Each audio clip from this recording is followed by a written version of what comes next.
মরিচ সব পাইকে গেছে আর এত রোদ উঠছে গাছ যেতেছে নেতা। ওই যে ওই মাথার থেকে এই মাথা পর্যন্ত শুধু মরিচ পাকা। তো মরিচ তুলতে আসছি, ভাবলাম যে একটু ভিডিও করে নিই। পাকা মরিচগুলো না তুললে এগুলো এই যে একা একাই আবার পড়তেছে, এই যে একা একাই পড়ে গেছে। যার জন্য ভাবলাম ঝটপট পাকা মরিচগুলো উঠায় নিই। এটা ছিল আমার ছোট্ট জাতের যে মরিচগুলা, সেই মরিচের গাছটা।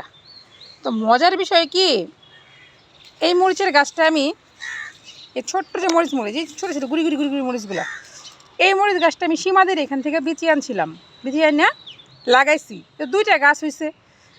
হঠাৎ করে দেখি কি মানে গাছের তো ডগা ভেঙে দিতে হয়, গাছের ডগা ভেঙে আমি আরেকটা ইয়ের মধ্যে কুতে দিয়েছিলাম, মানে গাছের মরিচ গাছের ডগা ভেঙে লাগাইছি, এই বস্তাটার মধ্যে লাগাইছিলাম। পরবর্তীতে দেখা গেল আমার নিচে আর কি গাছগুলো ছিল, একদিন রামছাগলায় আমার সব নিচের গাছ নষ্ট করে ফেলাইছে। তো সাথে সাথে আমার এই বিছুনটাও গেছে, আমার ভীষণ মন খারাপ যে আমার তো মরিচ গাছের বিছুন গেছে গা। শেষে ঠাকুরের কি কাজ, ওই যে ডগা দুটা যে লাগাই রাখছিলাম, বাহ কি মজার ব্যাপার, সেই ডগা দুটা থেকে এসে এই গাছ হয়ে গেছে, গাছ থেকে এই যে মরিচও হয়ে গেছে। কিন্তু দিদিরটা ছিল 3টা কালার হতো, মানে পাকলে একটা কালার, মানে এখানে যে 2টা কালার না, দিদিরটা মানে 3টা কালার হতো।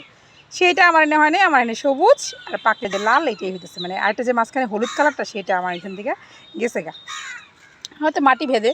কিন্তু এই অবাক করা বিষয় হলো, এই যে দেখো, এটা হচ্ছে মরিচ গাছের ডালার থেকে আমার মরিচ গাছ হয়ে আমি সেই গাছ থেকে মরিচ তুলে খাইতেছি।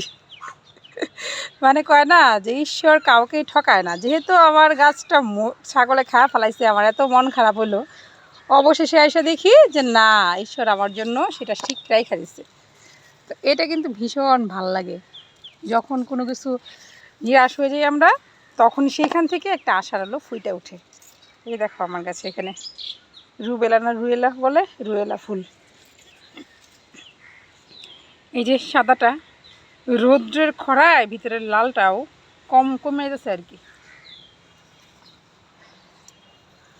তো এই তো কিছু পাকা মরিচ উঠায় নিয়ে যায় আগে, পাকাগুলো না উঠাইলে আমার বইটা শুকায় বইটা পড়ে যেতেছে। আর এত পরিমাণ মানে জঙ্গল বানায় ফেলেছি ছাদ বাগানটারে, যে এখন যে ভিতরে ঢুকবো কিছু উঠাবো সেই সুযোগটা নাই বললেই চলে। ওই যে ওই চিপাটা যেতে ইচ্ছে করতেছে না। আচ্ছা আস্তে ধীরে এগুলো তুলি। ও মা গো, লেবু গাছ আর মরিচ গাছ বেশি পছন্দ হওয়াতে এগুলাই লাগাইছি বেশি। যেখানেই যাই খালি কাটার গুতা আর কাটার গুতা।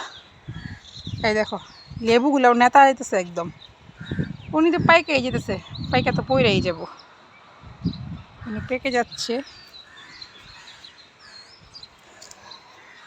এই ডালিম গাছগুলোতে জল দিতে হবে জরুরি। আচ্ছা জল দিই আগে গাছে।